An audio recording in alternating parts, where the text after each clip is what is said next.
బంగ్లాదేశ్లో హిందువులపై జరుగుతున్న దాడులకు నిరసనగా నిజామాబాద్ జిల్లా ముప్కాల్ మండల కేంద్రంలో బీజేపీ నాయకులు గాంధీ విగ్రహం వద్ద క్రొవ్వొత్తులతో నిరసన వ్యక్తం చేశారు. ఈ కార్యక్రమంలో బీజేపీ ముప్కాల్ మండల అధ్యక్షుడు గడ్డం సంతోష్, రైతు మోర్చా జిల్లా అధ్యక్షులు ముసుగు నర్సయ్య తదితరులు పాల్గొన్నారు.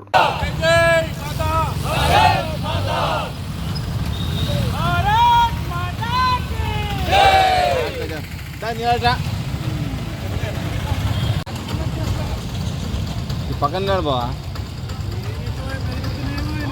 నిన్ను పోయితే నేను ఉంటాను మా ముక్కల రెడీ.